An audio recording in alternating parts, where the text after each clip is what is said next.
Welcome everyone. So we are starting to have people entering the room.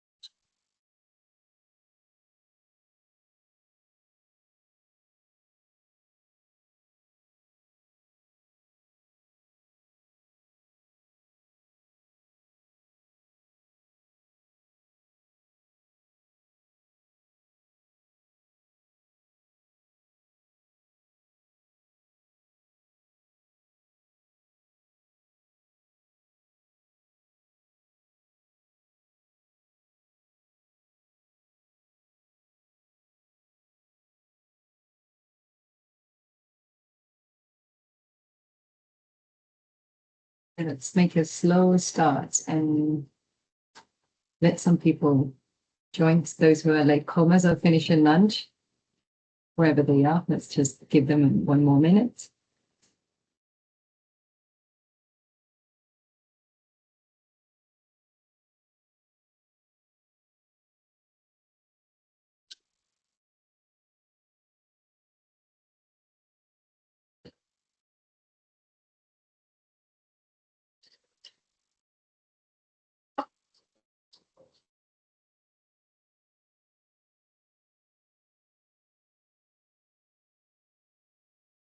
Well, good afternoon, everyone, and be welcome to this session. Thank you very, very much for joining us today in this RURACTIVE webinar on World Rural Development Day 2026, which is only the second celebration of this day established by the UN to highlight really the importance of sustainable rural development and to empower rural communities across the world.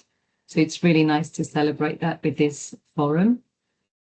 So while we accommodate and receive the latecomers, as the project enters its final year now, we felt it was a very good opportunity to share some of the knowledge, some of the experiences, some of the lessons that the project has generated over the past 3 years, and then also link that to reflect how can they contribute to the broader discussion on the right to stay and the future of rural communities, especially across Europe. And before we begin, thank you very much to our colleagues at University of Bologna, Francesco, Claudia. It's a real pleasure to be here with you today and to invite me to moderate this session. And maybe some housekeeping practical notes before we actually begin. We're recording this session. I hope that's okay with all of you. You can, of course, turn your camera off if you don't want to be recorded. But if you don't mind, it would be great to have your cameras on so we know who's in the room and we can see some faces, at least on the screen. If you've got any technical issues or questions, Francesco, who's there, maybe you can do a little waving. Francesco Vettori, he'll be the person supporting you, so feel free to reach him. And also we will try to accommodate or have some time for questions after each presentation and then as well at the end of the session. But if you don't want to forget what you really want to ask, please pop your question to the chat so we can then ask them or share them with the speakers. And I think it's 4 minutes past the time, so it's a perfect time to begin. And it's my pleasure to introduce Claudia De Luca, who's RURACTIVE Project Coordinator. And she's a research fellow at University of Bologna. Her work is very much related to rural sustainability, resilience, innovation, and social environments. And she will start framing the concept of the right to stay from the perspective of RURACTIVE projects. So Claudia, whenever you're ready, the floor is all yours. Hello, everybody. Thanks a lot to Maria for the introduction and to Francesco for most of the organization. I'll try to share my presentation. Please let me know if you can see it right. Perfectly. Yes. Okay. So thank you very much again. I'll just take the occasion again, to welcome all of you and to underline and highlight again, let's say that the occasion of the World Rural Development Day today was also like a kind of an excuse to basically discuss a couple of priorities that are at the moment, both at part of the project, but also at more like the commission level. And as well to kind of kick off, hopefully, a series of webinars that we would like to start holding that are going to go much deeper also into some of the things that we're going to touch upon today. So yeah, it was a way today also to take the excuse, let's say, to start a new way of disseminating the results of a project that, as Maria mentioned, is already a bit more than halfway through. So we start to really have some results that we can start to discuss about. So as you can see in the slide, RURACTIVE, let's say, title is Empowering Rural Communities to Act for Change. So you're gonna hear quite much about communities and how much this is, of course, related to the right to stay. So, I mean, if we want to frame it in the context of the consultation that the Commission opened, yeah, I will say that the whole concept that we developed in the project is very much related to giving people and community the possibility to actually stay or move or come back freely, let's say, in the area where they would like to live. The picture that you see, it's a consortium picture that we have been taking in Zadar last year, and it's part of the peer-to-peer activity that we normally do. So where we go like, let's say, yeah, on a kind of a field visit, let's say, to the local stakeholders of our case studies that we call Dynamos, and then Francesco and the other partners are going to present much deeper into. As already mentioned, we started a couple of years ago, so the 1st of September 2023, and we're going to end next year, 31st of August 2027. It's an innovation action that was funded by the Commission within the Horizon Europe framework. It involved 29 partners from 12 countries, so it definitely has, let's say, a European somehow breadth. So, I mean, we do touch upon the very up north and the very up south of Europe, going also from west to east. Also outside the border, we do have today Ukraine, the case of Forza, presenting their experience within the project. What I'll try to do now, and I hope I'll manage to be as clear as I can in this, is to try to embed the conceptual framework as a way of framing the right to stay already. I mean, of course, that's not, it was not intended as such, because I mean, this concept raised a bit after, but I mean, even before that, there was another commissioner that was speaking about the freedom to stay, and that's very much where we always went to. So the idea of RURACTIVE is to work over 6 so-called rural development drivers.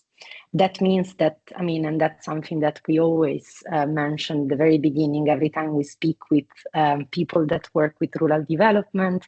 In some cases, mostly at the European level, I have to say, there is very much a core aspect that lays into agricultural related activity that, as you can see, is one of the topics that we work upon, of course, that is sustainable agri-food and ecosystem management. But it's not the only topic that we would like to work on, because we do believe that to give everybody the possibility to stay, we have to offer jobs and opportunities that goes beyond farming and everything that relates with agriculture.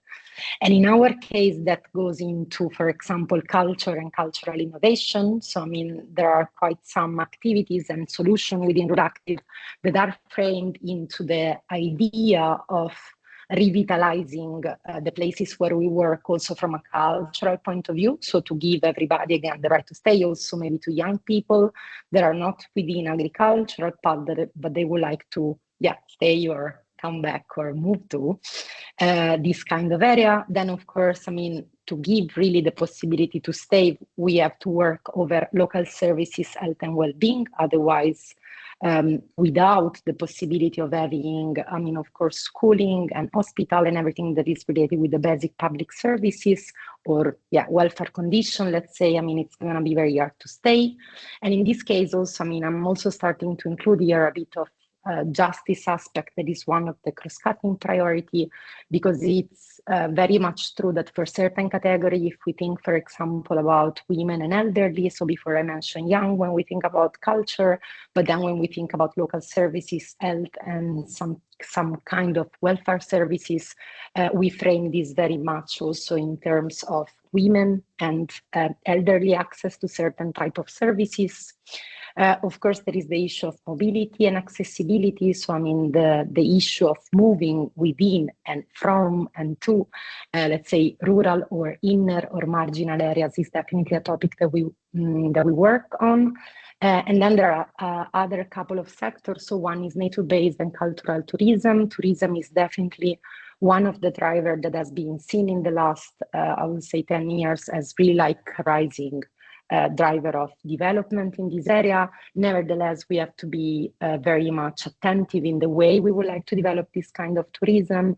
There are a lot of examples of over-tourism, gentrification, and related issues in rural areas. So there is, again, an issue of social justice there that should be considered. But it's true that they also offer a concrete possibility of work for as mentioning again before, for people that are maybe not interested, for example, in agricultural related fields. Also, we have like one of the rural development drivers, the last one that is the one that concerns energy transition and climate neutrality.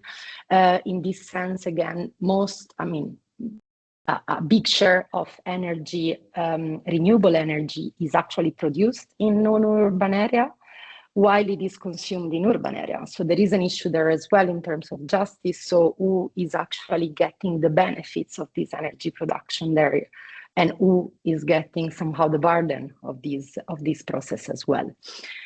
So the idea of these rural development drivers is exactly the one of framing a context where everybody really have the right to stay or to move or whatever we just mentioned. This is just another picture that I wanted to show because I think it's important within the framework of the project, the fact that we always move like from place to place in places that are very hard to reach, but that do give back to us the idea of a community, of the needs of the community that are actually happening there. What we do care very much in all of the approach, and now this is related again to the right to stay, is embedded mostly in the three cross-cutting priorities that we work upon, that are social justice and inclusion, biodiversity and climate change adaptation and mitigation. I already mentioned a lot of examples in terms of justice and related to rural development drivers.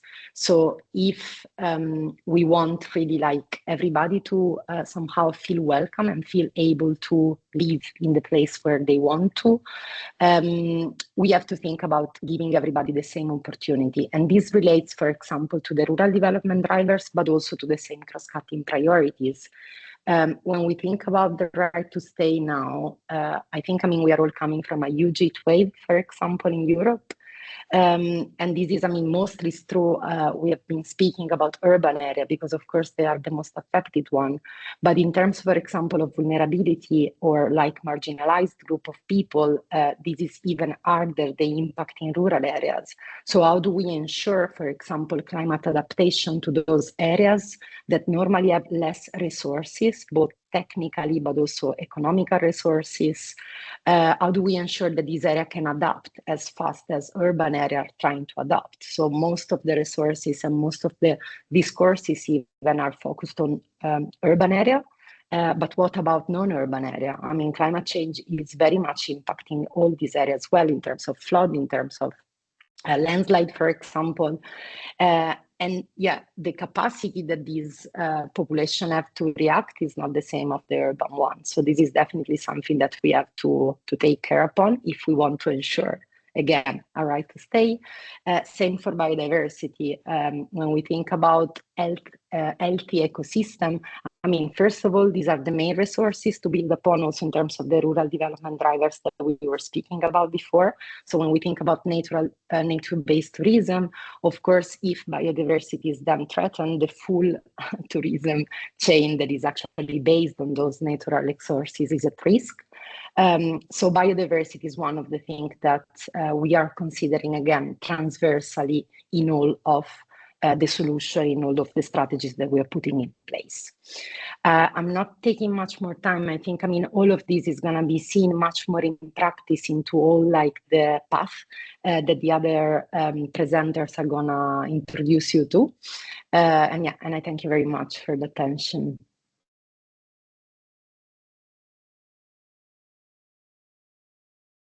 Thanks, Claudia. Let's now move to a keynote, which is very much linked to these concepts that we're trying to introduce from one small, let's say, project with very big capacity to ideate the future of rural ecosystems or systems. Now we've got a little bit the perspective of the policy.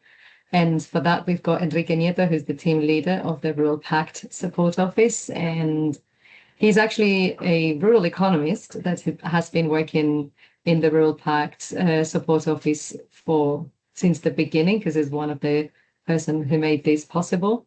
And he's in charge of animating this amazing network that's kind of putting or making the Commission's long-term vision for the European rural areas like a reality.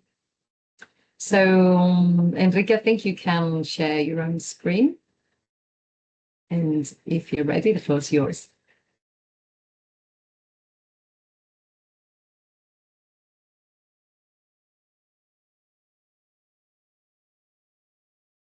Hello, everyone. Thank you first for the kind invitation to speak today here and to be with you to talk of interesting concepts, interesting aspects that hopefully you find interesting for your work and your project. As Maria mentioned, I'm a colleague of Maria at ADL, and in particular, I'm the team leader of the Rural Pact Support Office. So I will introduce different aspects also linked to the right to stay and a bit of the messages that we hear in the Rural Pact about the right to stay. First of all, Maria mentioned the long-term vision for rural areas. So this started already way back in 2021. It is a Commission communication that sets the roadmap and the views for rural areas in 2040. So we still have many years ahead to get to that vision. So it started with the previous commission, and now it's under the portfolio of Executive Vice President Fito and the Commissioner for Agriculture.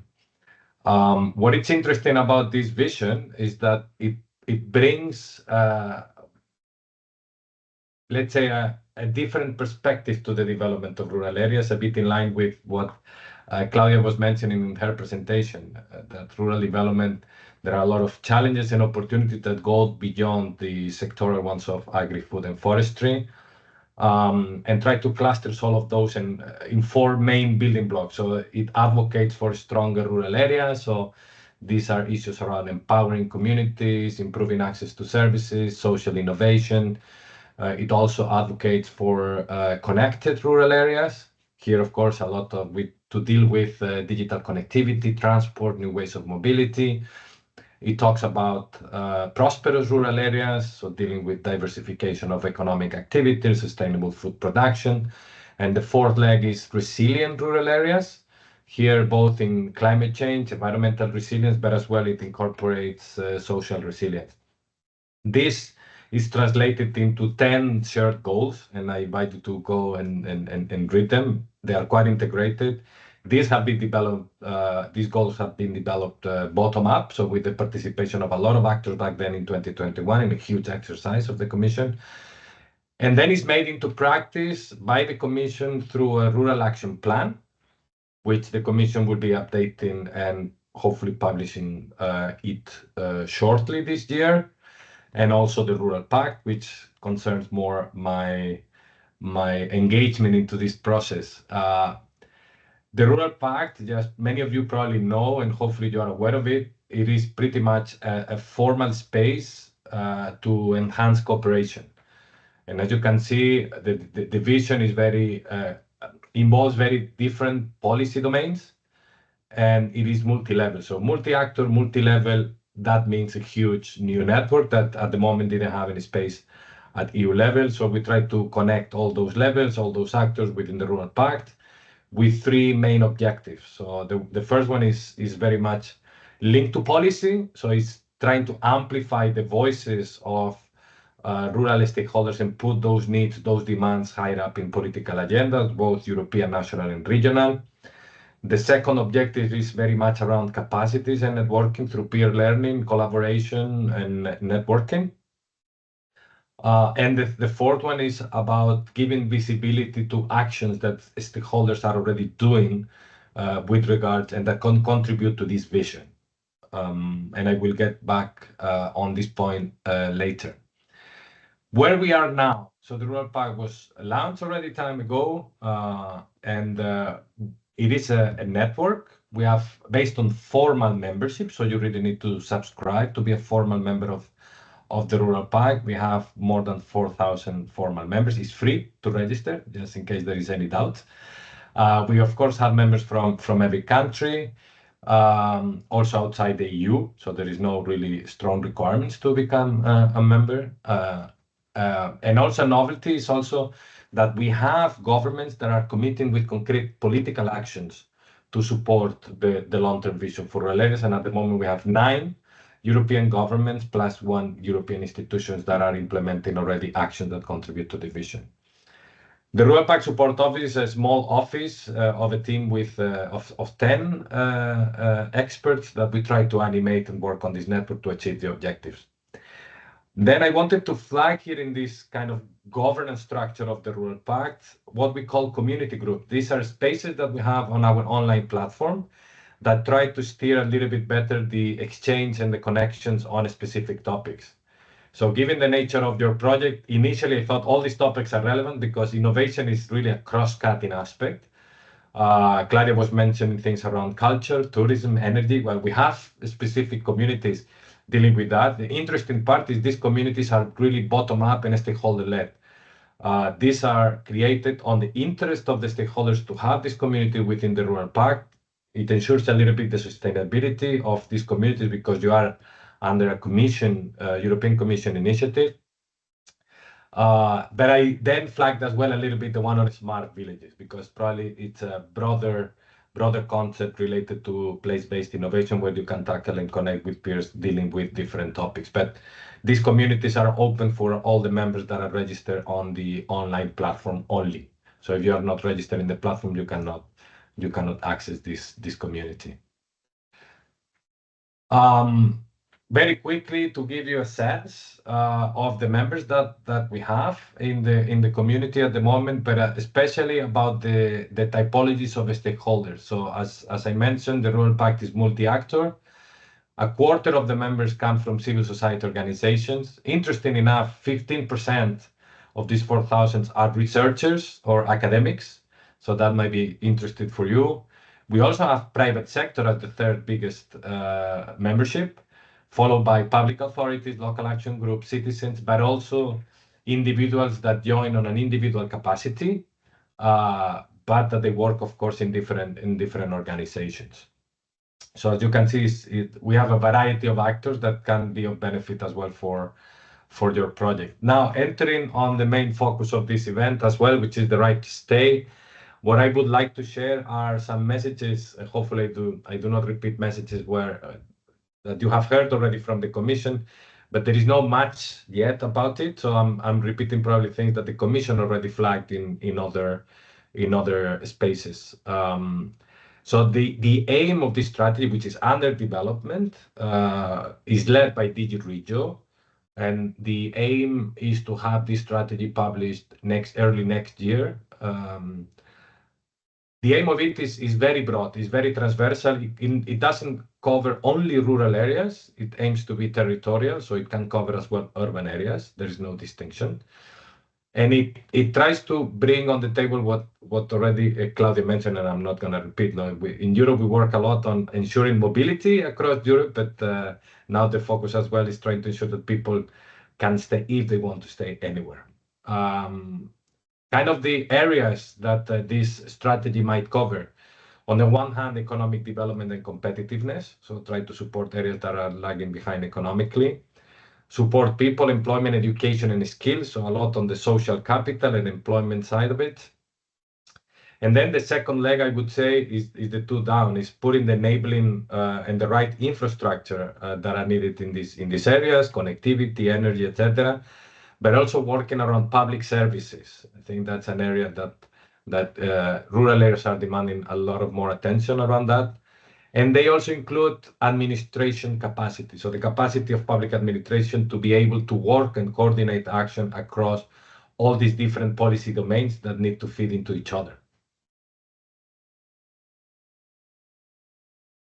This right to stay comes a bit as an opportunity. First, the Commission considered that the success of this strategy will largely depend on the extent that various actors at different levels will work together and that they create ownership around this concept. So it's national, regional, and local ownership is a key condition. It's a relatively new concept known as the right to stay, but it's pretty much connected to the concept of balanced territorial development, which was already at the heart of cohesion policy for a long time. The right to stay will require a multi-level governance and place-based approaches. Those are two key important words, and I will dig a bit more in my presentation, as the Rural Pact is very much connected to that, and we have done a lot of work around these two concepts.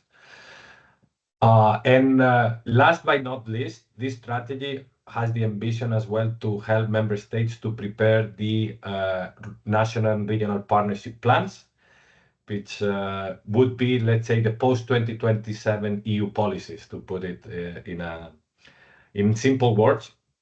So this strategy should aim to translate the right to stay objectives into some concrete measures. Okay. Now, relevant work that we did in the Rural Pact is related to a policy briefing that we published, which was how to make the Rural Pact happen in the member states. You can translate this title also into what are the enabling conditions to make sure that in the member states there would be progress to revitalize rural areas. So you see there that we identify 7 ingredients that we call. And along those ingredients, there needs to be action. There are some that are at high level of policy, and I did not put them in the square here. I tried to put things that relate more to stakeholders as well, working on the ground. But at policy level, it includes, for instance, the importance of having a designated government member working on rural aspect that can mobilize and put the rural focus on all the political departments and ministries in a government. Having a holistic vision, rural proofing emerged as a key ingredient to put rural focus in all policies, governance to facilitate coordination, and I put here as well to coordinate the allocation of funding, and here ensuring synergies across policy domains, but also across levels is very important.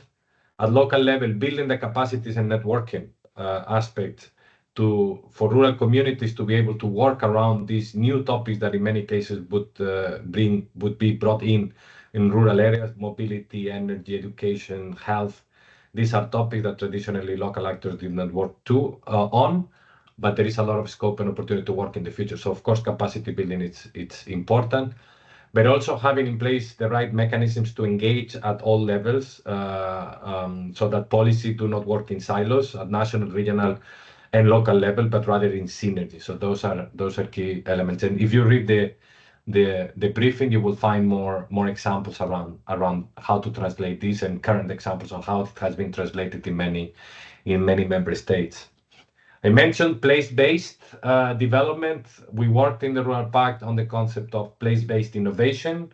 We have had a good practice webinar just on that topic, and here in this slide I flagged some of the examples that were presented there of things that are already working around creating place-based innovation ecosystem, where you have an example in Austria where they have used the EAP Agri measure to have something broader than just in agriculture and create really hubs that support a broad ecosystem of different actors coming together to implement and support and finance innovation.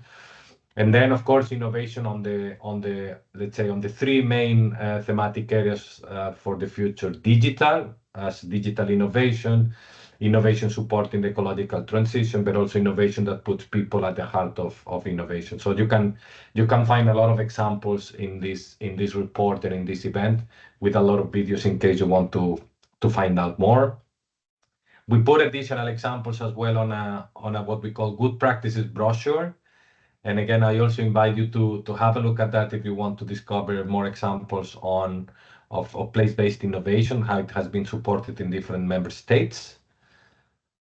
But also, we don't only put the focus on good practice in terms of project examples and initiatives, but as well, we had another good practice webinar where we looked at key instruments that support place-based action and innovation. And we put the focus on 3 integrated territorial investments. Again, there is the link to the event, so you can see all the presentations, read the report, look at the video. So I will not enter into detail because I know I'm eating up already a lot of the time. But just to flag that you can find relevant examples of how these instruments could be shaped in the right way so that they can support meaningful action on the ground, most of it as well coming from an innovation angle. For instance, through tools like Leader and Smart Villages, innovation is really at the core of these instruments. But this is not all. As we mentioned, probably the right to stay will be dealing as well with aspects that traditionally we were not dealing with in rural development. So I put here a series of other good practice webinars and events that where we tackle other topics like housing, mobility, and energy transition, health, youth participation, in terms of concrete hands-on, on-the-ground experiences. So you can find a lot of examples there. But also we do a lot of policy events where we look at the different policy instruments. So there is a wealth of material that hopefully can help as well in your project. What's coming up? So as I mentioned, good practice webinar, we focus on a specific topic. We bring a lot of innovative projects and ideas there. So I mentioned we had the one on territorial instruments. The last one we had was on generational renewal in rural businesses. So approaches on business succession, entrepreneurship, etc. On businesses outside agriculture. So we try to put the focus on the other businesses that also perform in rural areas. In September, we are going to put the focus on competitiveness. So we will work a lot creating value through business support, territorial assets, social economy. So I invite you to register to this good practice webinar. And at the end of the year, we will put the focus on rural resilience. I put here as well a link to additional good practices. So we have this repository of now 99 good practices. So you can find a lot of examples there on very different topics, from projects, methodologies, case study, policies, tools, etc. So make use of those. I think I will stop just a little bit here because I think that's also important for projects like yours in Horizon, that you're doing a lot of work on the ground, you're bringing a lot of initiatives. And in the Rural Pact, what we would like you is to consider you an action leader. We want to give visibility to these concrete actions that you are implementing on the ground and put them in a commission website so that we can promote your work and your actions across Europe. So there is this particular space within the Rural Pact platform where you, as a member of the Rural Pact, can submit the projects on the initiatives, and we will put them as on the website. So you can gain visibility, you can inspire others, and you can demonstrate the power of rural action and how this can influence as well political agenda. So this is a really open invitation for you to really be active and put your examples on the Rural Pact platform. And Maria, I'm heading almost to the end. I wanted to talk a bit as well about the post-2027 period. So there has been a relevant publication done by the Commission called Europe's Budget, Building a Stronger, Connected, Resilient and Prosperous Rural Communities. This document put a little bit the understanding of how the Commission looks at rural development, or better not to confuse with the Rural Development Fund nowadays, with the development of rural areas in the post-2027 period. We know that the NRPP, the National and Regional Partnership Plans, will play a very important role. In this case, there has been, probably most of you know, what is defined as a simplified approach, where all the funds come into one policy. So they come all together within a single fund, all the policies within a single fund. It will require one partnership plan in each member state. And this creates opportunities. Okay, there are risks, but also we need to look at the opportunities for having a much more integrated approach towards the development of rural areas. So I like to focus on that. So if we look deeper into the proposed regulation of the Commission, we have 2 objectives for these single plans that very much relate to the right to stay and relate to integrated rural development. First objective is fostering the attractiveness of territory, supporting the right to stay, including by supporting strategies for the integrated development of urban and rural areas. So the Commission would be looking at these NRPPs as well from this integrated angle for the development of rural areas. So member states will need to demonstrate how they are supporting all the challenges and needs and opportunities in rural. And then another objective, it relates to the attractiveness and living standards, access to healthcare in rural areas. So it's also for the moment defined there. I say for the moment because this hasn't been, it's still a proposal. It needs to get endorsed. But we see that in the objectives of the future fund, rural is quite present from an integrated angle. Now, the Commission also put a 10% target on the NRPPs to be dedicated to rural areas. There is still a lot of discussion around that, but let's say they put a safeguard there on a minimum spending that the NRPP should devote to rural areas. And this, it's around nearly 50 billion euros. And if you use loans, it could be up to almost 64 billions. Very important nowadays, and I want to flag civil society in this future plan because I understand in your project you work a lot with different types of actors, not only public authority. And I think in the design of this NRPP, the application of the partnership principle is key to really make the voices of rural stakeholders, rural communities heard, and that these plans are designed so that the measures and the supports and the investments and the reforms really address properly the needs and opportunities in rural areas. So it is a mandatory that the partnership principle should be applied.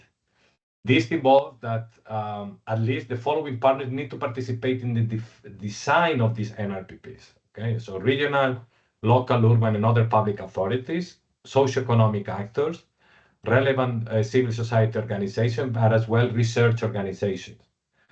So this, in reality, the application of the partnership principle will not come as a direct invitation to you in your mailbox to join this event. If you don't, probably most of you don't do previous work to try to knock on the doors of the right authorities that are designing the NRPPs to make sure that you are another member on the table. So you will have to, let's say, encourage them to get you a seat in this table. And I think on projects like yours, with all the learnings you're doing, you are essential partners to be sitting at the table to use the learnings from your project in the design of the NRPP. So I think this is almost my last slide, if not the last one. So my message is to encourage you to really knock on the doors of your public authorities to try to find a place in this process so that the learnings from your project can be better reflected in the concrete design of these programs. And last but not least, I think indeed, just the last one, final promotion. We are going to implement with the Council of the European Union as well as the Commission high-level rural policy forum in Ireland on the 3rd and 4th of November, precisely on the topic of integrated national and regional strategies as well as LEADER.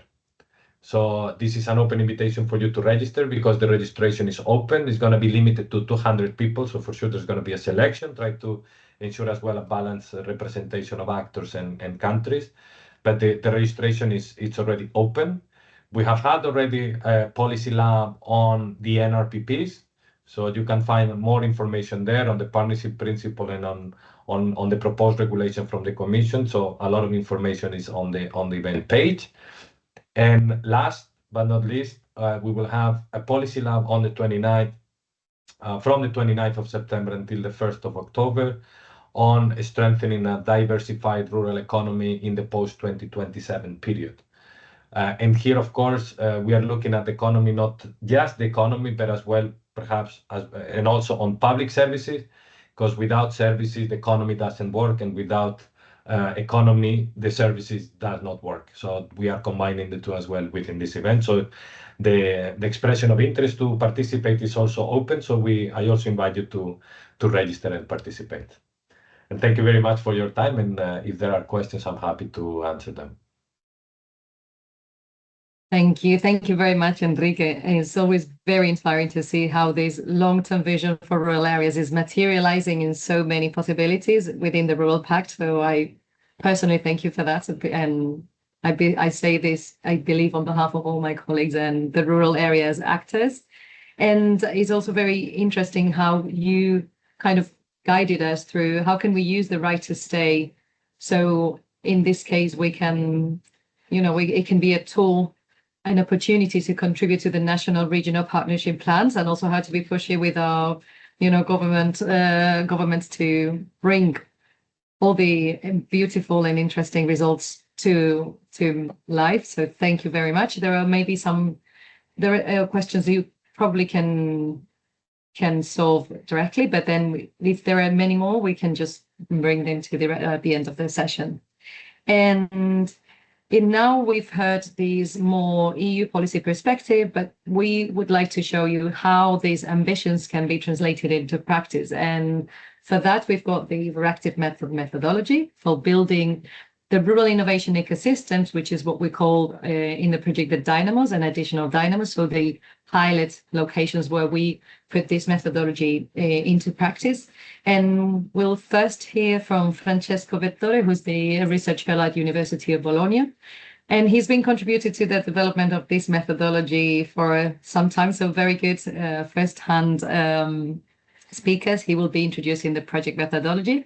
And we've got with us today Natalia Volozhna, from the co-founder of the NGO Forza in Ukraine, and its coordinator of the Zakarpattia Dynamo. So she will be sharing, first Francesco will introduce how is this framework, and then Natalia will be presenting how is that happening on the ground. So Francesco, Natalia, when you're ready, the floor is all yours. Thank you very much, Maria.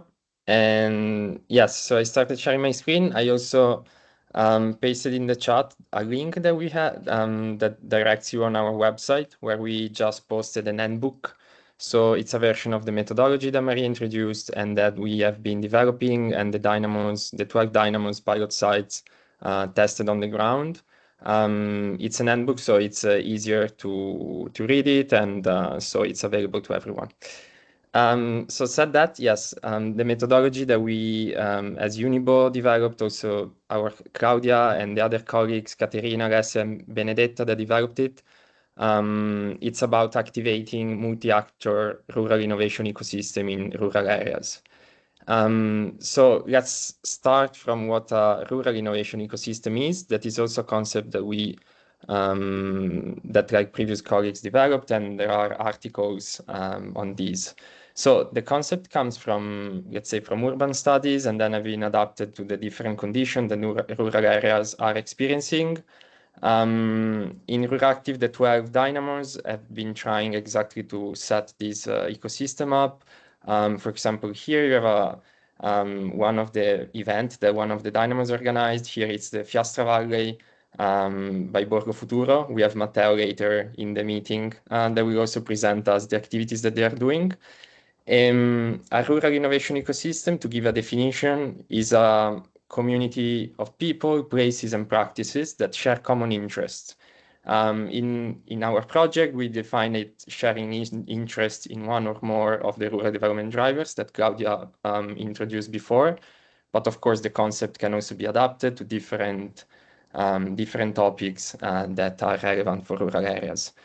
It's about people, and it's about people because let's say that in rural areas, the connection are very strong and based on a sense of community. And so let's say that one of the primary driver to bring people together in a common interest is also the trust that you have with them and that you are able to build. So for example, in this case, you see here, like in the different local workshop that I will then introduce what we have been doing, you see like the number of participants across the whole project, and the fact that the dynamos have been able to keep like the interest high and the trust as well. So to keep the participants from the first workshop to then the final one. And this is really important in rural areas where maybe connections are not as let's say easy as in urban areas where the density is higher, density of stakeholders. It's about places, and the geography of a rural innovation ecosystem can be way higher and wide than an innovation ecosystem in urban areas. For example, here this map is like coming from Zamora in Spain, and you see like how many different municipalities are involved in the dynamo of Zamora. In fact, because the stakeholders in the different topics that they are working on are really spread around. So the geography is really wide, and then so there's not the same density as in urban. And then in the end, it's about practices. The practices that in RURACTIVE we call them solutions. So also, if you then will go through some of the material of our project, you will see a lot, mentioned many times, like the solution. The solution for us is a community-based practice, can be a product, can be a process, it can be an initiative. It has many forms. And so community-based practices, let's say. And why they are really relevant in rural studies, it's because like they are blending traditional knowledge with innovation. And that's what we've been trying to do in RURACTIVE. So for example, we started with a catalog mapping 450 solutions coming from different previous projects, such as RURACTIVE, CIMRA, DESIRA, and other relevant ones. And then now we are also developing a decision support tool. This will be an online version of the catalog that people will be able then to navigate, also for searching and then tailoring solutions to their specific case. So said what is a rural innovation ecosystem, we go briefly in the methodology. So the methodology itself, it's built in with like four main steps. And the main steps are, let's say, from getting started. So the first stakeholders to getting acquainted with the project and what it is about, then to identify the different stakeholders in an area, bring them together, engage them, and then empower them for like the long term. As also, Enrique anticipated, and in RURACTIVE you actually have a wide variety of organizations, from NGO to regional governments, local association, and for example, Natalia then will speak from NGO Forza in Ukraine. So we have a wide variety of stakeholders, and that's really, really good. The identification and engagement started with what we call the matrix. So we provided the dynamos with a matrix, and then using the matrix, they've been able to define the stakeholders that could be more relevant to involve, not because they had like an high power, let's say, but because they have an high interest. So the inclusion process in RURACTIVE should be like to bring together the stakeholders that maybe were not involved in rural innovation like before. So try to go beyond also the usual stakeholders. And after they did this, they set up a local task force. So for example, in this picture, you have the local task force for Dynamo 7. It's actually Zakarpattia in Ukraine that then Natalia will introduce. And so with this process, they have been able to bring together the stakeholders. And then after this, they organized the first workshops. So with workshop 1, the idea was to identify the local challenges. So based on the difficulties of the area, what they wanted to work on, they defined the rural development drivers. And then where each rural development drivers identified, that like came up with some challenges. At the beginning, there were many. So then after that, they went into prioritizing a few. And after the prioritization, using the solutions catalog that I introduced, they tried to, let's say, tailor the solution ideas to the specific case that they had. And this was workshop 2. In the end, like in the final workshop, this was more to, let's say, better define the solution idea that they had. So they were using a canvas for each solution. A canvas is a tool that we developed starting from like the business Canva. So different topics, different categories that they had to discuss and to make sure, for example, to integrate the consideration on the cross-cutting priorities. And at the end of this, they all had like a local action plan with different solution tables, one table per solution. In these tables, there are very actionable points. So with specific activities, targets, that are also then the base itself for the monitoring of the solutions.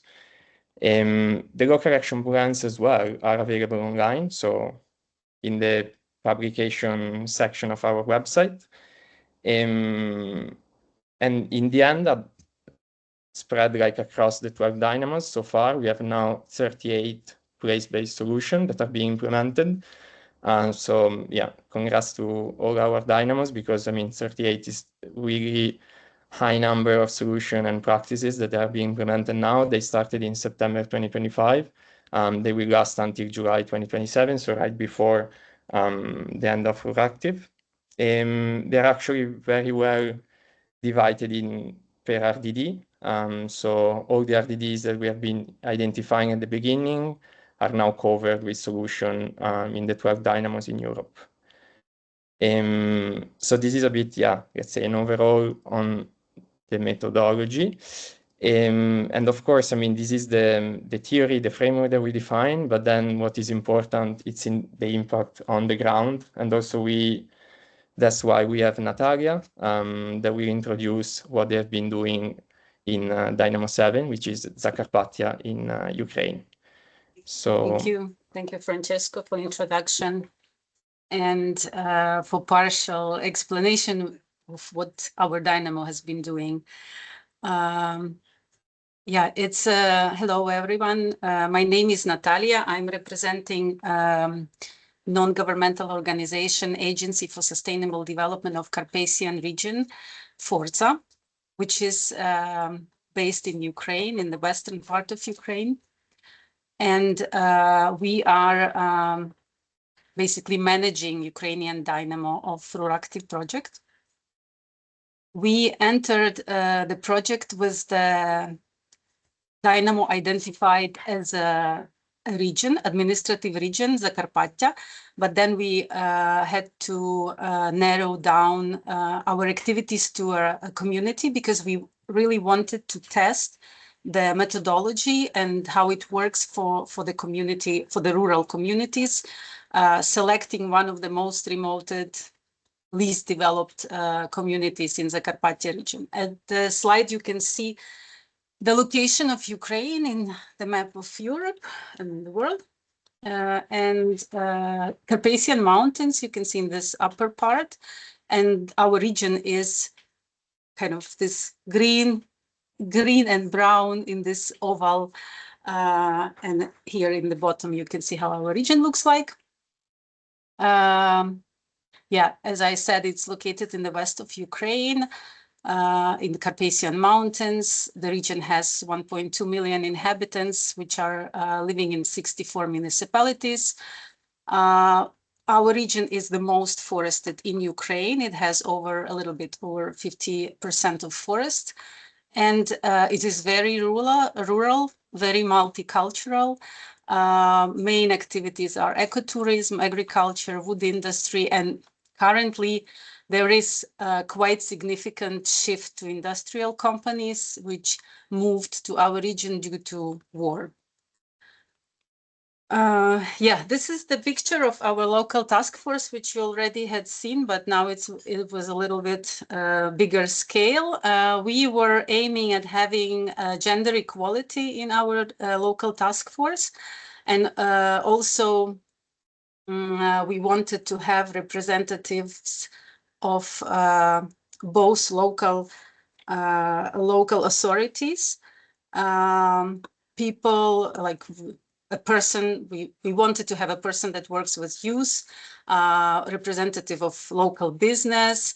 You can see elderly woman. You can see Pavlo is a head of regional U-Lead with Europe project, which was also very helpful, and it deals with the centralization and rural development in the region. So we really wanted to have a diversity of opinions, but also a complementarity of knowledge of our task force members. Yeah, so we basically the methodology was described by Francesco. We were following this methodology very closely, thanks to very clear and detailed instructions of UNIBO. And I must say it was not a simple task, but like every step was very carefully described, and we knew everything what we have to do. So we were trying to stick to the methodology as close as possible. And yeah, we started with identification of stakeholders, of course, with analyzing of them, their interest and influence on the development of the dynamo of local community. And at the end of July, we had open day, with quite large number of participants, 51 participants, out of whom 75% were women. And this picture is actually very typical for Ukrainian rural areas, because women are usually more active in like issues like social development, community cohesion than men, because men are usually busy with more serious stuff. This is the picture from Open Day. We had a very good communication and definition of challenges. The stakeholders which were not present, but were important to be involved later on. And with this, we moved to the first workshop, which was called Vision and Challenges Workshop, where we identified challenges that our community face. And also we defined the vision. And the vision is kind of typical, but I would say that rural areas have very much in common across, across Europe and probably across the world.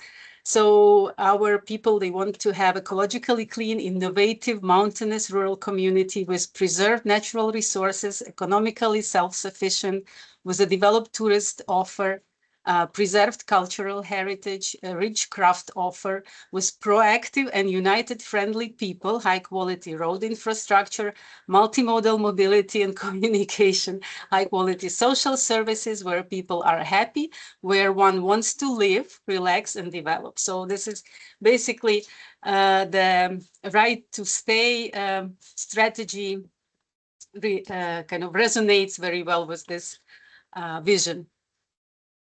And the challenges that were identified by our participants, we had 42 challenges identified within 3 rural development drivers. And then 3 of these challenges were sent for open call. Unfortunately, not all of them, they have got innovators offers. We actually hoped very much to have an innovator offer for improving data availability in tourism and hospitality sector, which is very important for our rural community. But yeah, unfortunately. So we continued with smart street light, which is also a very important one. And so then these challenges were narrowed down to kind of fewer number, with which we continued to develop the solutions for them. So for agri-food and ecosystem management, we selected together with all the participants that we have lack of processing facilities and marketing of non-timber forest products, absence of local market to sell local product, and lack of environmental knowledge. For the second RDD, which is tourism based on natural and cultural resources, we had absence of cultural tourism routes, like physically marked routes, and information on cultural heritage of this area. Then also low level of collaboration between actors in tourism sector, and absence of tourist signage and unified visualization. And the third rural development driver was sustainable multimodal mobility. And this is also an issue in the community, because community is remote and needs public transport offers which are absent there. So many people, they don't have a chance to move as they would like to, let's say. And we selected these challenges: the lack of public transport service offer and absence of cycling infrastructure and safety for pedestrians and cyclists. So then we continued to process this information with our teams and selected the solutions for each of the RDD based on the challenges identified. And well, some of the challenges, we didn't find a solution, let's say, for which we felt that we can implement in the nearest future. So we stayed with the following solutions: marketplace for local products and awareness raising on environmental issues for agri-food and ecosystem management. Marking of new hiking trail, which would be based on cultural heritage, and organization of Day of Local Traditions for tourism, and safety audit and traffic signs audit, and feasibility study for public transport offer within sustainable multimodal mobility. Yeah, so all these solutions were, as Francesco explained, were put in Canva and described in detail. So we have described everything, like all the activities, who is doing what, how much cost possibly it needs, and we developed a local action plan, which was presented in August. So, which means that the whole process took us around 1 year, and this is kind of a fair timeline for a process like this. Yeah, and as I mentioned, among the lessons learned, as I said, the methodology was very clear and easy to follow despite the complexity of the task. Each step needs proper preparation and thinking through by the process moderator. In most cases, we felt that there is more time needed during the meeting. So we planned for certain time, but we always felt that there is not enough time. We need some more to discuss certain issues.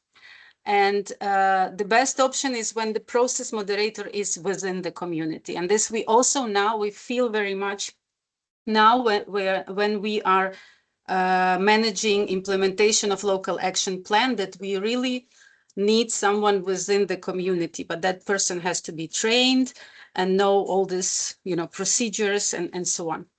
And very important to perform this exercise, let's say like this, is the previous experience in the community of project implementation. If the community doesn't have, because in Ukraine, we also have communities that don't have any experience in such processes, and it takes much more time to explain and to involve people because of the lack of experience in participatory methods. Yeah, there are learning exercise for all of us, new concepts to learn. Then presence, encouragement, patience is very important. And now we feel it especially when we are implementing the local action plan. And it is very important to keep ongoing communication and be in touch with the community and to bring together different alliances. So like throughout this process, we found several partners that really support us as a implementing kind of, as managing of Dynamo. And it is important to look for different opportunities outside of our own process and to bring them to the process. Yeah. And that's it. Thank you very much for your attention. I will be happy to hear questions. Thanks. Thank you very much, Francesco and Natalia. Thank you very much for all those courageous rural areas that are, testing this new and innovative approaches to foster rural innovation. You've heard how it works, and you've heard how it has been implemented not only in Zagreb, but also in 12 different dynamos. And now we've also been testing this in 9 additional ones. And I'm aware of the time, and we've got 2 more really interesting dynamos experiences to hear. And the first one will be the one from GrowBiz, and we've got with us Becca Vincent, who's an enterprise facilitator at GrowBiz Scotland. So this is one of the dynamos in RURACTIVE, and she's got a very multidisciplinary background. She's actually a lawyer, an entrepreneur, and a business advisor, and she's supporting rural entrepreneurs and micro businesses. So today she'll be sharing the GrowBiz experience in engaging local stakeholders, fostering trust, as Francesco mentioned earlier, that this is one of the key aspects for rural innovation ecosystems, and designing services that respond to the needs of diverse rural community. So Becca, when you're ready, we're all ears.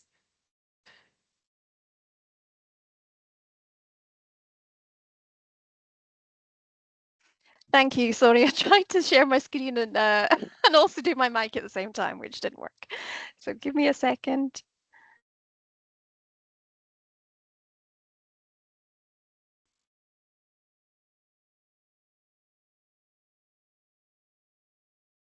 There we go. Great. Well, thank you, Maria, and thank you very much, Francesco, actually, for inviting me along to speak today about building trust and ensuring inclusion. Becca. When can you hear me? We can hear you, but we can't see your slides. Oh. Could you try and share them again, please? Yes. 2 seconds.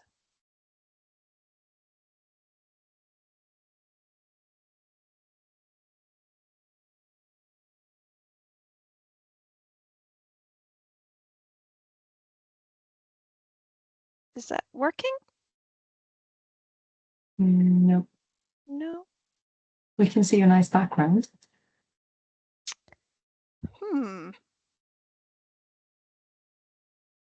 And we tried this less than we an hour did try ago. it. Does anyone else? Perfectly. Francesco, do you want to try it? They're just in the SharePoint if you want to try sharing them from your side. Yeah, a backup always works.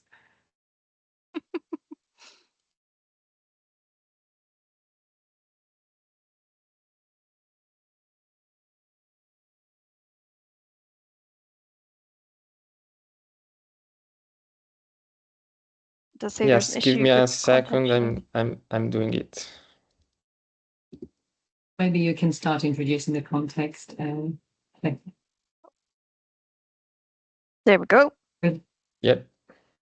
Brilliant. Thank you. Thanks, Francesco. Okay, so yes, I'm here to talk about building trust and ensuring inclusion when designing rural services for everyone. And before I come on to talk about that, I thought it'd be helpful just to give you a bit of background as to what I do and who I work for, and that's GrowBiz Scotland.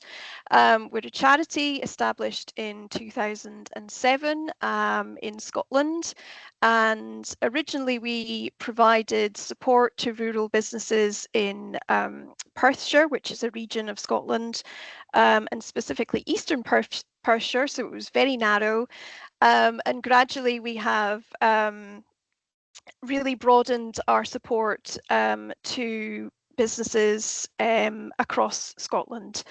So we have a very people-centered approach to our support. We provide support to people that need it when they need it. Everyone in GrowBiz runs their own business, so we're all self-employed, which I think gives us a unique kind of ability to support our clients. And we also support people in clusters. So if there are particular industry or geography that people need support in, for example, food and drink, or in the creative industry, we provide support to them through lots of different ways, one-to-one learning sessions, online learning, and also networking. So yeah, that's what we do. So in 2003, we partnered with the James Hutton Institute, which is a world-leading research institute here in Scotland, to form Dynamo 4 in northeast Scotland. So as you can see, it's a huge area. Unlike Natalia, we didn't have the wisdom to narrow down our Dynamo region square footage. So it's 16,000 plus square kilometers. It's a huge area, which, as you can imagine, has brought like many different challenges to the process that you've just heard Francesco and Natalia speaking about. One of which was obviously identifying all of the different stakeholders that would be involved in the process and trying to engage them. So our region encompasses lots of different council areas and lots of different types of stakeholders. So what we tried to do was take a regional approach to it as opposed to a local approach. And then as we've gone through the process, we've started to sort of narrow that down to identify all of the key stakeholders who are relevant and important to the process of developing solutions. So you can see there, we had over 40 stakeholders, and it was a really good process, I have to say, of actually mapping them on this matrix to understand who was important to engage in the process, particularly for building trust. Thank you, Francesco. So I thought it'd be helpful to put this in some context when talking about building trust. So I have chosen to show you a live example of a solution that we are developing, which is called Purse Your Passport. That might not be the name we give it at the end, but that's what it's called at the moment. And that started from the original challenge of the overcommodification of Scottish cultural practices and places that has resulted in their dilution and meaning, which is a lot to take in, but it's essentially the problems of sort of over-tourism and the impacts that that can have on our rural communities and also the natural environment. So as we started to go through the process that Natalia has just and Francesco have just talked about, we actually found in the second workshop that we had that Perth and Kinross is a region which is part of the Northeast Scotland region that I showed on the map, actually doesn't suffer too much from over-tourism. There are certain pockets that do, so sort of northern Perthshire and coming into the Highlands certainly suffers from some parts suffer from over-tourism, but there are also parts that don't and would actually be really interested and keen to attract more tourists. Instead of Perth and Kinross being somewhere that people sort of fly into Edinburgh, they travel through and they go up to the Highlands, we want it to be somewhere that people want to stay and visit for longer. So we found that there was actually, could you just pop back to the last one? Thank you. Yeah, we found there was a need to really strengthen the tourism offering in Perth and Kinross, and there was also an issue with information centres being closed by Visit Scotland in 2025. So there was no real sort of in-destination tourism information offering there at a national or regional level in a kind of printed or promotional form. And there was a real push towards online only tourist information. So we came up with a solution. It's a very simple solution, and that's an illustrated map and online guide for visitors to Perth and Kinross. And there are some really nice examples just there of other maps and guides that have been produced for Dundee, which is a city just on the eastern flank of Scotland. So how have we gone about building trust? Well, I thought it'd be helpful just to put some of the sort of key things that we have done to help build trust with the stakeholders in the area to try and develop this solution for our communities. I should say that we are quite early on in the process.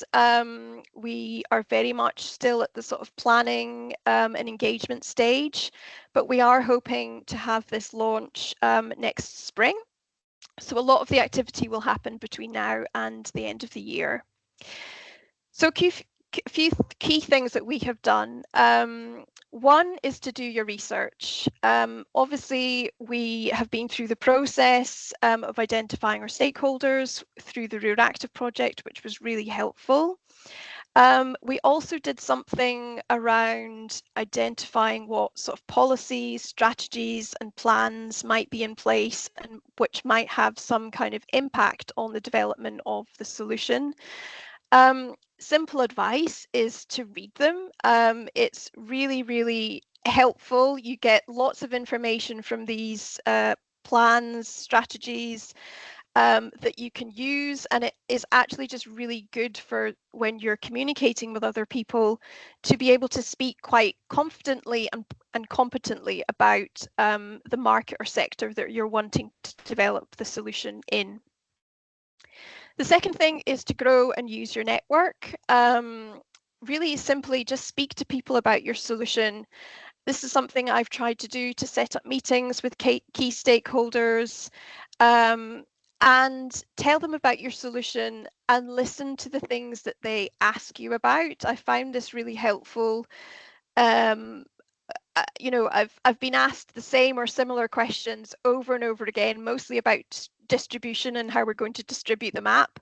And I think it's a question people are asking me for a reason, and that's because it's something that's going to be really, really important and something I have to think through. So my advice would be to tell people about the solution and to get that feedback, and then you can really start to plan how you're going to kind of implement and develop the solution. Another thing linked to that is to be visible, to meet with the key stakeholders, attend relevant events. And something we have done is to really try and engage key stakeholders in the process, is to invite them to events as well. So we had a really nice RURACTIVE peer-to-peer exchange, which Claudia talked about in her presentation. And we invited some of the stakeholders along to do a walk and talk with us to tell us about tourism. And it was just a lovely event, and it was really great to engage them in the process. The next thing is to have a plan. Again, Francesco talked about the RURACTIVE Canva, the business model sort of canvas that we used during the process. I think that was a really great basis. And what we have then done is to try and sort of write a more in-depth plan, just to kind of think through some of the concepts that came about from that Canva. And we've also developed a really in-depth, detailed sort of Gantt chart, which has been really good and really kind of keeps us on track when we're developing the solution. Do what you say you're going to do. Hold yourself and others accountable. I have set up, as part of the process, a steering group, which is with some community members across the region. And okay, a sign across the region, which has been brilliant, and it means that you know, we meet every month, and in that month I do things, and yeah, it's just been great for holding me accountable to getting things done. And lastly, social proof. Are there other similar sort of sustainable solutions that are out there that you can show as an example of something that is working and that is successful? Try and get some endorsements from experts. Anything you can do just to convince people that this is a really good thing, and yeah, you'll build good trust that way. Coming on to ensuring inclusion, I like the slide because it reminded me of the football, which is obviously on at the moment. So what have we done to ensure inclusion? Well, we have had 2 training sessions with our local community trainer. This again was something that was set up as part of the project. Our local community trainer, we wanted to kind of focus on design thinking and the concept of design thinking in our training sessions. So we invited people who were sort of integral, I guess, to the implementation of our different solutions to these training sessions with Hannah Clinch, who is our community trainer, and she talked us through or taught us about design thinking. It's yeah, it's an idea, I'm sure many of you have heard of it, that has been around since I think the 50s and 60s. And it's all about putting people first and using empathy and understanding their needs to design solutions and services for people. So just to give you some context, when we were doing the research part, we discovered that actually 79% of visitors to our region were older independents or of retirement age, and 77% of visitors to the region are repeat visitors. So when we were thinking about our solution, we knew that this was the type of person that we wanted, almost the low-hanging fruit. This was the type of person we wanted to attract first to using our map and guide. So we came up with, as part of the training, a customer profile for that person. And this is Alan, completely made up, but he's a returning visitor. He's age 71. There's lots of different things there that I've just popped in. He likes to, he'll be traveling using his motorhome. He likes to relax and enjoy himself, keep fit and healthy, everything yeah, you can think of. Pop it down in your customer profile. This is just one of them. We've got 3 of these. And it really, really helps when you're devising your solution or developing it to think about that customer. Have them in mind when you're doing that. So you can think about sort of, it just helps you think about some essential features. For example, the map needs to be easily readable. It needs to be durable. So if Alan is a walker and he likes to walk in rainy Scotland, then it needs to be it needs to be something that isn't going to fall apart in about 5 seconds. It needs to be portable, so we can take it in a bag and climb up hills. And yeah, just really think about what are the essential features.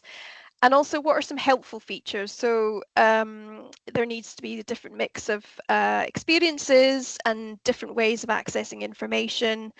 Other things we thought of were that it should be free to pick up and use, and it could perhaps have links to Accessible Travel Hub, which is a website here in Scotland which lots of different people can use to access information about accessible travel.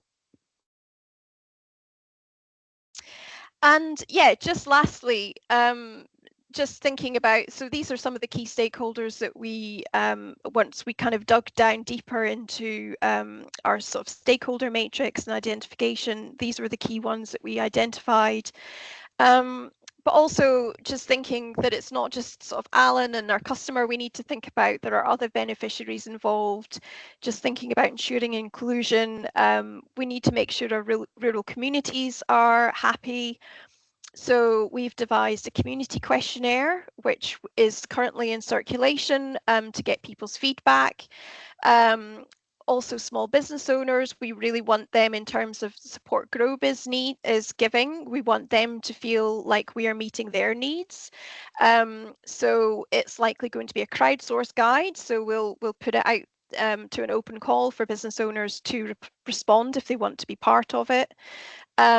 And also thinking about the natural environment and just reinforcing the need to be respectful of the natural environment and all of the good things that Francesco's talked about in terms of the cross-cutting priorities as well. So yeah, that's sorry, a bit of a whistle-stop tour there, but that's how we're doing it here at GrowBiz for one of the solutions, and I hope that's been helpful for you. Thank you. Thank you very much, Becca, for us slowly to be rushing at the end because we don't want to miss the last presentation from Matteo Giacomelli, is a co-founder of Inhabitat, and he's also a researcher at Politecnico di Milano. And he's going to share actually the experience of the culture-based regeneration activity in Fiastra Valley, which is one of the dynamos in the project. So we've heard about capacity building from Natalia. We've heard about plans and strategies and how to be engaging, being visible in the community from Becca. But we now like to hear how these initiatives that you started working in have evolved into a long-term community structure. So we are running a little bit late, but please pop your questions on the chat. If they can be solved, they will be solved by the speakers there and then. Otherwise, we'll have maybe 5 minutes at the end. And Matteo, whenever you're ready. Thank you, Maria, and thank you, Francesco, for the invitation. Yeah, I will take these 10 minutes to tell you about the work we are doing in Val di Fiastra, which is also a pilot of RURACTIVE project, but it's also going through a 10 years long regeneration project, which I will try to tell you today. I start with a couple of pills from a debate on inland areas that is going on since quite some time in Italy. Well, inland areas identified as these areas far from the city centers and the centers providing services. They are going on a demographic and economic political marginalization, but they are not only residues from the past, but they hold resources and identities that urbanization has made invisible. That's why we come to the topic of Borgo Futuro, which when we believe that these areas are not only in a crisis of services and economic occasions, but there is also a crisis of imaginary. So the absence of a credible narrative about the future of these places. So that's the main work we are doing with Borgo Futuro. It's about building a new possibility and a new imaginary for these areas. So that's the reason why the challenge is not only a technical challenge, but it's first of all a cultural challenge. The occasion of today about the right to stay, it's very crucial for me because, of course, relocating should be a choice, not an obligation. But first of all, I mean, it's a choice when you believe that this area has a future and has a reason for staying in. That's why we believe in this cultural and relational fabric that makes worth staying in, and that's also the work that the festival did since the first edition. So a little bit on the context where Borgo Futuro comes from. Well, the first edition of the festival was based in Ripe San Ginesio, which is a very small village of 700 inhabitants. It's in the Marche region, which is a central Italian region on the east coast, so in the Adriatic on the Adriatic coast. Well, it started in 2010, where a group of young locals started the festival on the topic of sustainability at a village scale, in Italian sostenibilità misura di Borgo, meaning that we were trying, together with the local municipality, to let's say take the global issue of sustainability and transform it and bring it to the let's say the dimension of the Italian province. So what we say, the urgencies of daily life in a small village. So throughout the first editions, Borgo Futuro invited many thinkers and organized a lot of debate on, let's say, starting from the big topic of renewable energies or recycling and so on, and then year after year declining more in a complex system, like applying it also on the idea of how to inhabit this territory for the future. But I think for the story I'm telling you, the interesting part of the festival is also about producing a territorial imaginary through an event. So let's say during Borgo Futuro, every street and square of Ripe San Ginesio was reinterpreted as at stages. So the festival was kind of a temporary geography for the village, and the visitors could come and see something that could be and was not there in this moment. Well, 5 years later, when the festival started to rise, the municipality of Ripe San Ginesio, together with the association, started a first application of these ideas coming from the festival, and this was done through the let's say the open calls that the municipality did, offering vacant public spaces in the city center. In about 5 years, a new bar opened, a jewelry maker, a macrobrewery, and an ethical fashion atelier opened in the city center of Ripe San Ginesio. So if you go there and visit, you will see like little new handcraft places that opened. And this, let's say, gave a boost also to life in the villages. 2 years later, and this is the third element of the action of Borgo Futuro in the place, a new residential format event started that was called Social Camp. This is an informal training event lasting three days before the festival every year. And let's say it goes on topics of degrowth, regenerative agriculture, environmental activism, and let's say that during each edition, the social camp is co-organized by the participants, and in this way, it's also a way to access for the participant Borgo Futuro. And in these years, around the social camp was built a sort of network or collective that every year comes back, and let's say they offer an external view on the process that is going on in the Fiastra Valley. So I told you all these elements about Borgo Futuro because this made possible let's say the turn that Borgo Futuro had between 2020 and 2021. So from a local festival in Ripe San Ginesio, Borgo Futuro became a valley festival. So you see this illustration that was the illustration of this edition of the festival, where, let's say, from Ripe San Ginesio, we walked and we organized events in the next villages, so called Murano, Urbisaglia, Loro Piceno. And let's say this was a very special edition because it was the edition after COVID, or let's say in between the two COVID, let's say, closure that in Italy, as you might know, it was very, very strong. And well, when meeting the new communities of the new villages, we decided as Inhabita and let's say as the collective that works in this process more from a research and project point of view, we decided to organize some, let's say, territorial consultation. So you see here this little scheme showing the process. We organized consultation with local actors from the 4 municipalities, inviting them to discuss about 4 relevant topics that we defined with the municipalities as possible, let's say, vectors of regeneration for the place. Well, the result was great. A lot of people participate, probably because of this special time of the COVID. And in the year after, we met again, so this was summer 2021, for a co-designing process. Also, thanks to RURACTIVE methodology, because we were, as Borgo Futuro, part of this Horizon project as well. So we went back to the stakeholders and we co-designed the actions that, let's say, some months after became part of the regeneration strategy. And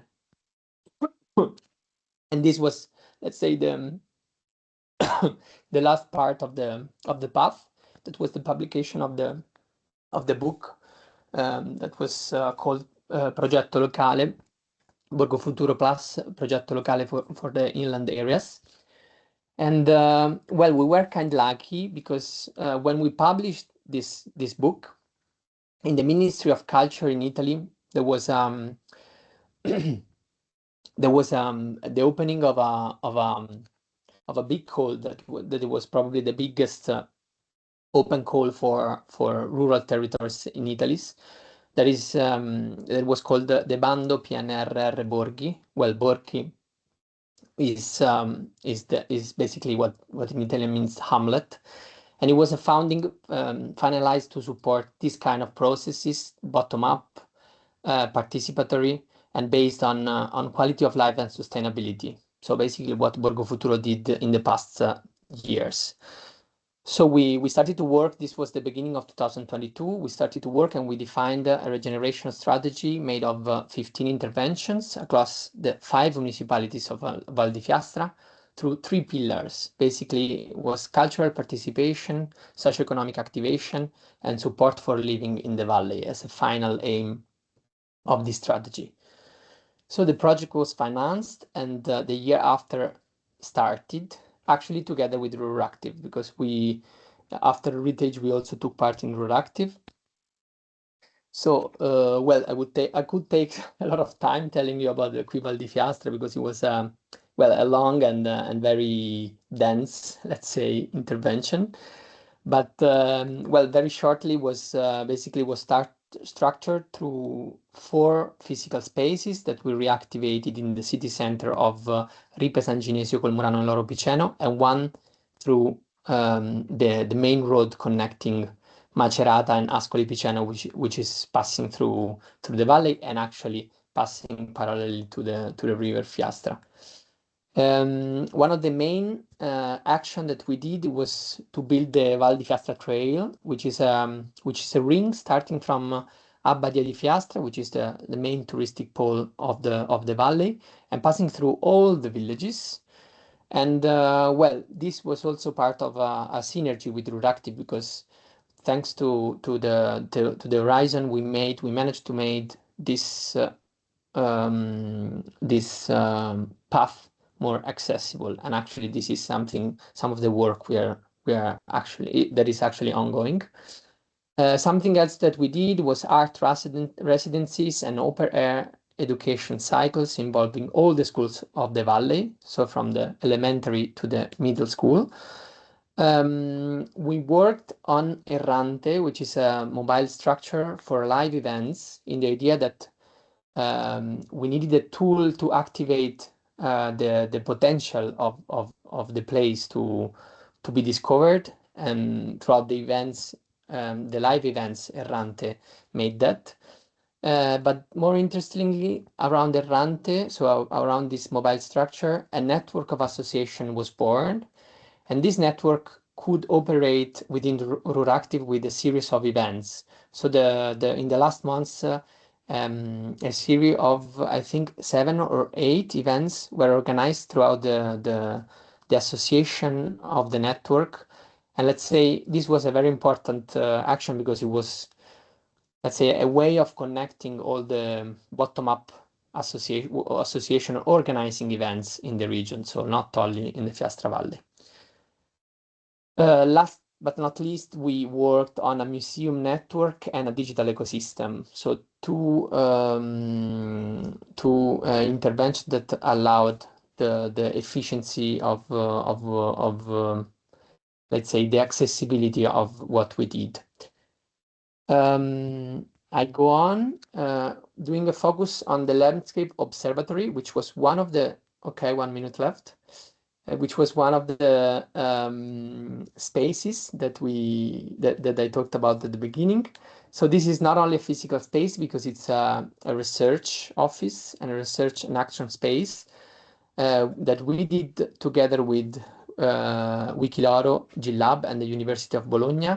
What we did within the Qui Val di Fiastra project was 3 appointments of community mapping, so working tables with the local community to reconstruct and share awareness of the landscape. The first was about climate risks, the second about memories and future connected to places, and the third was about perception. Second action was on a local archive. So we gathered 400 documents collected from families and institutional archives. So to build this shared knowledge on the place. So very briefly here, I want to mention that this also kind of represent the future of the project that we did in Fiastra Valley. And one of the action within RURACTIVE that we are developing is about the house as common good. So we are kind of working on unused housing heritage, and we are looking for managing tools to let them available for new inhabitants. So as I said at the beginning, this main objective, this last objective of regeneration strategy that is fight the population. I close with the main legacy that Qui Val di Fiastra leaves to the territory, which is the community cooperative. So basically, the community cooperative is doing what we didn't manage to do within this very dense year. So it's about engaging communities and explain communities the reason of these actions that is happening in the Fiastra Valley.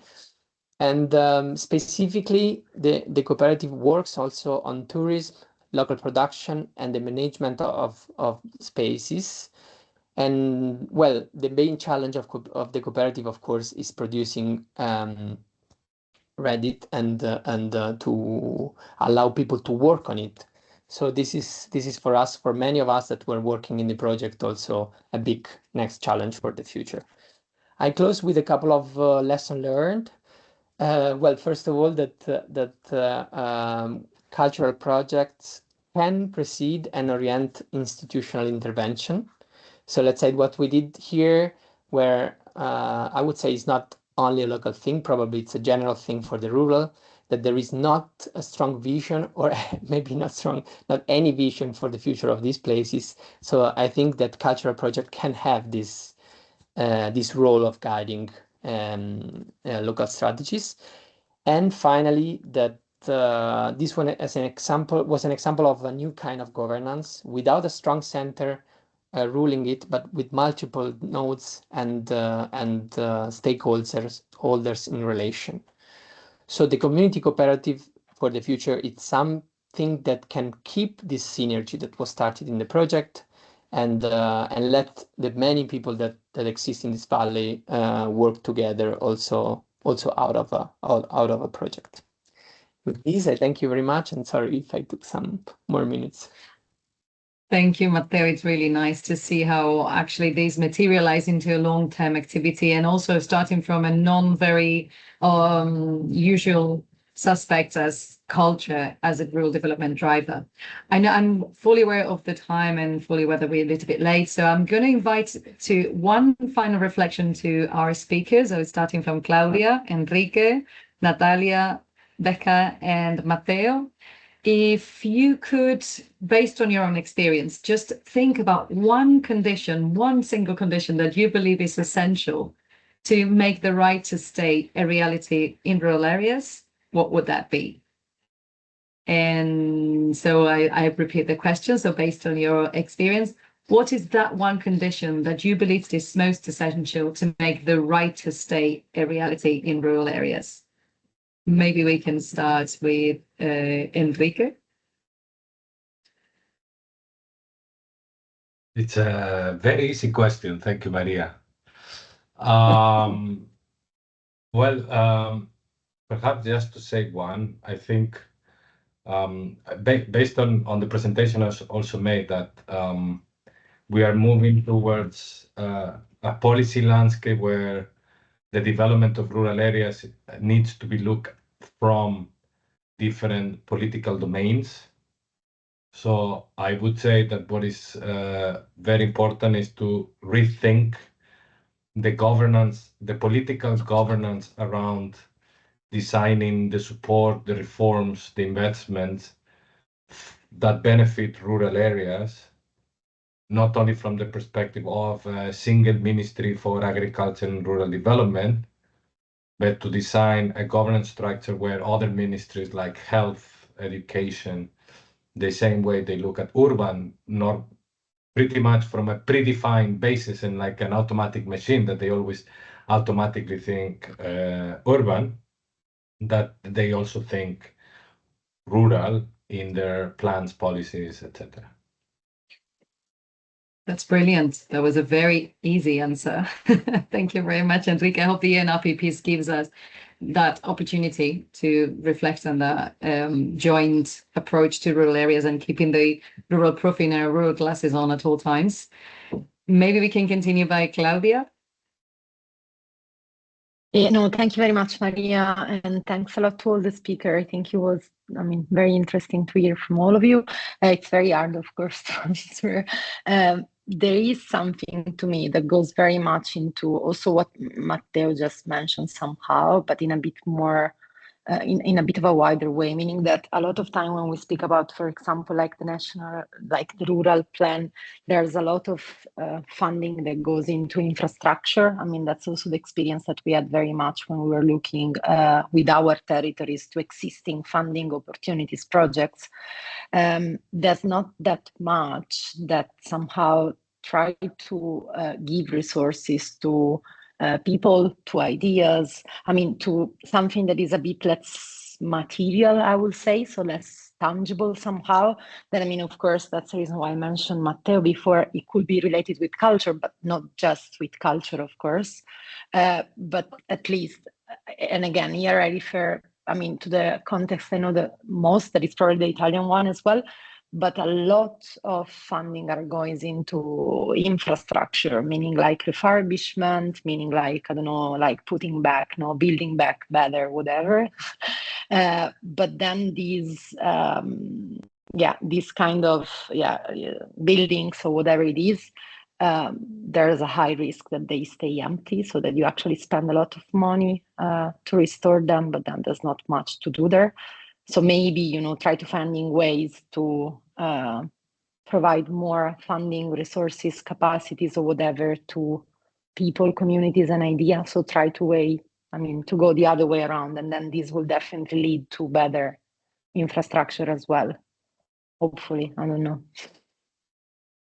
Thank you very much. Sorry, I muted for a second. There was a helicopter, and I'm going to pick that making, like enabling people to, experiment with their ideas, which I think is something crucial. And for that, we need these rural innovation ecosystems to really work. Maybe we can continue with Natalia. Yes, thank you. I think that apart from investing into the equal level of basic services like social services and infrastructure, I would put an emphasis on changes in education. So we end up with a strong and well-educated and confident people who don't have, and I'm speaking now from the point of view of Ukraine and Ukrainian rural areas, that people don't have to opt for the cities to look for their future, but they can generate ideas and innovate and stay in the places where they are. Brilliant. I think that links to the capacity building we were also saying. So it's education and capacity building to be able to put all these. I would start from the very beginning, from the childcare and basic education, and have it really at the level when we have a high quality, intelligent citizens. Let's say, if I can say high quality, but really people that can take independent decisions. They don't have to adjust to the situation, but they can change the future as they would like it to see. Thank you, Natalia. I think we understand what you mean. Thank you very much. Becca, any reactions on the one condition that you believe is most essential to make the right to stay a reality? Yeah, I think for us in Scotland, we actually have a really supportive government and lots of organisations supporting businesses and people around sort of entrepreneurship, and that actually does start sort of touching on what Natalia said from a very young age. Where GrowBiz is now going into schools to talk about starting a business and developing it from a rural where you live, so a rural place. but I think, so yeah, so actually we have quite a nice ecosystem that enables people to stay from that perspective, but we still struggle with issues around infrastructure. So simple things like connectivity, travel, housing, for us in Scotland, those are still, for a lot of people, an issue. So yeah, for us it would be the basics, and then yeah, the rest is actually pretty good. I'm pleased to say. That's brilliant. Matteo, some final reactions then on this one condition to make the right to stay a reality in rural areas? Yes, the other said already many things. I could add invest on narratives. We need new narratives for these places to make them also attractive for young people. And well, beside investing on infrastructure, on cultural processes and so on, I think we really need to change the narrative for which these are also nice places to live and lucky place for many other reasons. Thank you. That's key, because we've heard these rural connotations as negative connotations for many years, and we need to definitely change the narrative and support all these beautiful environments that we have the capacity to work or relate to. And before we finish today's webinar, I would like to warmly thank you, all the speakers, for sharing their knowledge, their experiences, and all of you who have stayed until the end. I'm sorry we were a little bit late, but it was totally worth it to hear all the experiences firsthand. And we've seen that today, I mean, it's about building thriving rural communities is not only about investment, sometimes it is, but it's about collaborations, trust, inclusive governance, long-term commitments, and enabling people to actually experience and bring their ideas to life. And we hope these experiences provided you some inspiration for your work. And also, I mean, today was the first webinar, and we will share with all the participants the materials, so the recordings, and you will receive the link via email. And hopefully we will continue organizing similar activities to share the results and creative opportunities for exchange and learning. So please stay tuned, and we look forward to welcoming you in the future of RURACTIVE events and activities. Stay updated, join the community, and subscribe to our newsletter, follow the LinkedIn social media accounts, and I hope to see you very, very soon. Have a lovely afternoon. Thank you very much. Thank you, Maria. Thank you. Thank you all. Bye. Thank you. Bye. Thank you.